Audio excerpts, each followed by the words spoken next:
రేవంత్ ప్రభుత్వం వచ్చి 2.5 సంవత్సరాలైంది. ఈ 2.5 సంవత్సరాల నుంచి ఆయన పాలన మొదలుపెట్టిన రోజే ప్రమాణ స్వీకారం చేసిన తర్వాత ఏ ముఖ్యమంత్రి అయినా ఏ నాయకుడైనా నిర్మాణం గురించి మాట్లాడుతూ మొదలు పెడతారు. కానీ వీరు కూలగొట్టడం అని మొదలుపెట్టే మొదటి రోజే బుల్డోజర్ని వాడి మొదటి రోజే ఇనుప కంచెలు తొలగించినామని చెప్పి మొదలుపెట్టిన ముఖ్యమంత్రి ఈ రేవంత్ రెడ్డి. ఈ 2.5 సంవత్సరాల నుంచి బీఆర్ఎస్ పార్టీగా ప్రతిపక్ష పార్టీగా ప్రతిరోజు సందర్భం ఉన్న ప్రతిసారి మేము చెప్పుకుంటూ వస్తున్నాం.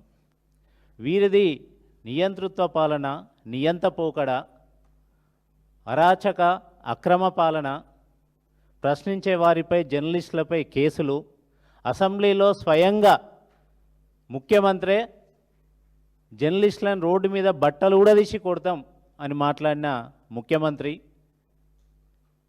పెట్టుబడులు పెట్టే వాళ్ళ మీద కేసులు పెట్టి జైల్లో పడేయండి అని మాట్లాడిన ముఖ్యమంత్రి, సోషల్ మీడియాలో పోస్టులు పెడితే రీపోస్ట్ చేస్తే కేసులు పెట్టి జైలుకు పంపించే ముఖ్యమంత్రి, ఇట్లా రైతుల మీద పోలీసులని ఉసిగొల్పిన ముఖ్యమంత్రి, రైతుల మీద కేసులు పెట్టి జైలుకు పంపిన ముఖ్యమంత్రి, రైతులకు సంకెళ్ళేసిన ముఖ్యమంత్రి, వీరిది పూర్తిగా హిట్లర్ పాలనలాగా ఉంది అని మేము 2.5 సంవత్సరాల నుంచి చెప్పుకుంటూ వస్తున్నాం.